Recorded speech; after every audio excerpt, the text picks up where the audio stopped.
What is happening, ladies and gentlemen, boys and girls? We are back with another episode of Rampage Barbecue. Today we will be reviewing my brand new smoker. This smoker needs absolutely no introduction. It is one of the most winning cookers in American history. If you go to any competition, you'll see these lined up in people's tents. They've won more barbecue competitions than any other smoker on the market. They're renowned for cooking stupidly hot and fast while still creating great barbecue and great fat dripping, while hitting your out diffuser plate or hitting the actual charcoal. We're going to let you all see what I got. Her name is Lady in Red. Check this out, guys. And here is my brand new Gateway drum. What is so cool about this is the hot and fast cooking, the ability to dial in and adjust your stacks. We basically will 99.9% of the time run this right straight up, they call it, which is where the dial is completely straight up. The welds and construction on this unit is absolutely gorgeous. The paint is phenomenal. This is the flat red version of it. They do make flat black, flat gray, and they also have 4 different gloss colors. The gloss colors paint max temperature, I believe, is 450, and this max temperature is 1,000 degrees. It's easily liftable, on your own, providing you take out some of the stuff. Really nice nameplate, as you can see right here. The stacks are just, I absolutely love the intake valves. They're really cool. The handles are very sturdy. They're really nicely welded on. I really like this completely 100% detachable lid, which you see right here. The lid does have a hook on it, and as you can see, we were running some Q yesterday. We got this puppy broken in. The seal is absolutely amazing. Every single time you put this back down, you just want to give it a shove, and she is locked in, absolutely no problem, 100% airtight. There's no leaks around here. There's no little seeps come out from here. The stack is exactly the same as the air intakes, the same style. Really nice. Very nice thermometer. I really like that. I don't know if that is a tell-true. It might be, it might not. But regardless, it is still an absolutely beautiful. It's just as good a quality.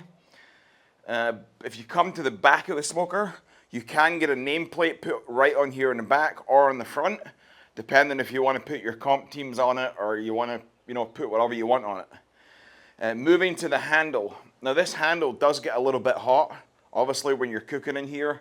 This is a really sturdy, well-welded handle.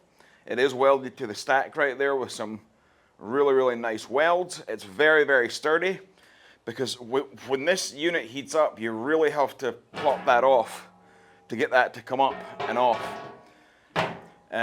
You can cook briskets in this thing in about 5 hours, and they come out absolutely phenomenal.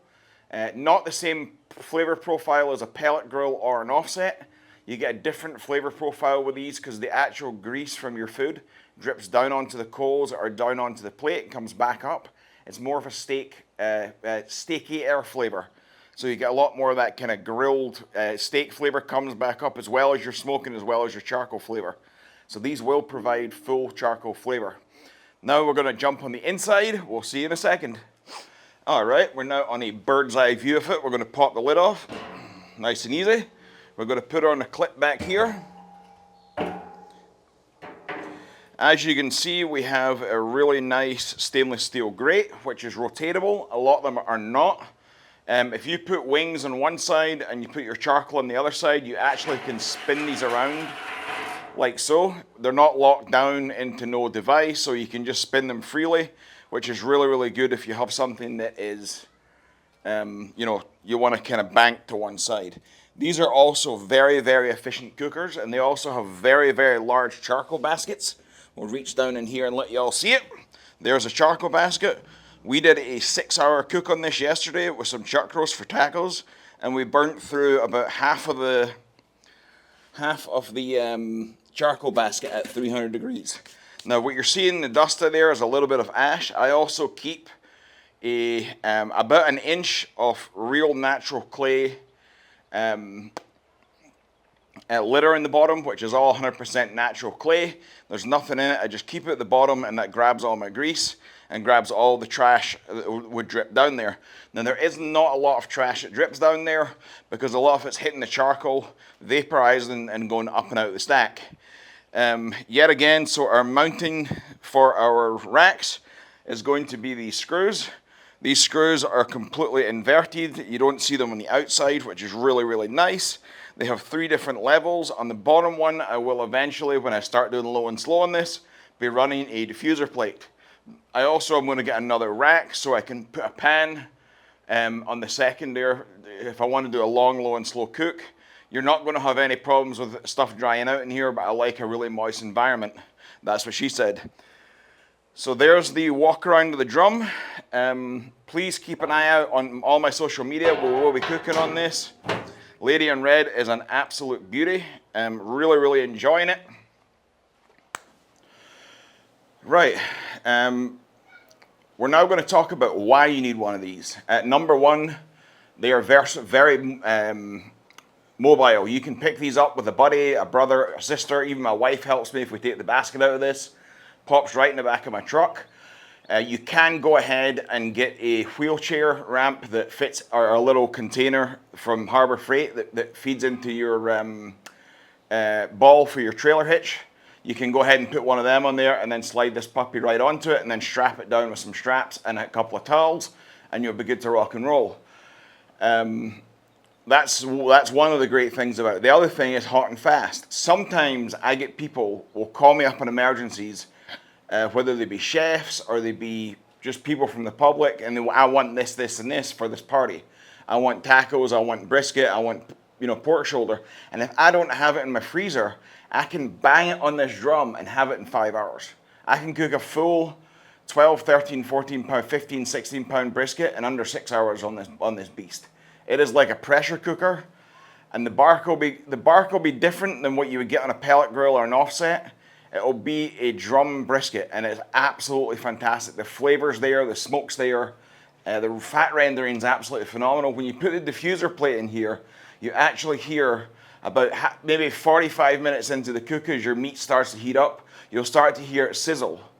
A lot of people panic when they hear that. Don't panic, you're absolutely fine. There's absolutely not a single solitary problem with it. That's rule number one. The other reason I got this is because I can run on charcoal. Sometimes in the lovely state of Florida, when we get hurricanes and we have no electricity for a week, I can't barbecue. And I'll start shaking and going into convulsions. I'm kidding. So I've got the offset, and I also now have this as well as my egg. Now, I also have an egg on the back lot here as well. I have a large green egg. It struggles to fit a brisket. This was another reason why I got this. For me to purchase another egg, you were looking, I've just bought all the accessories for this large egg. So I bought the expander, I bought the diffuser, I bought the ash kicking basket, the typical things that people buy when they really want to make them. It is a great cooker, but here's a couple of things I have noticed. If you let the temperature get away from you, you can't get it back down unless you either dump a bunch of extra charcoal on top of it to drop the temperatures and steal some of the energy out of it, or you have to sit there and wait. So if your temperature gets away from you, it's almost game over.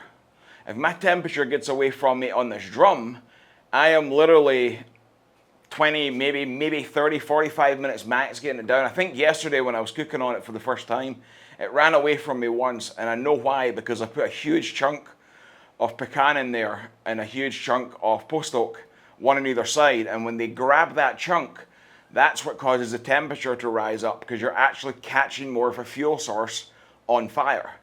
That's just common sense. Another thing that can cause these drums to spike is variances in sizes of the chunks.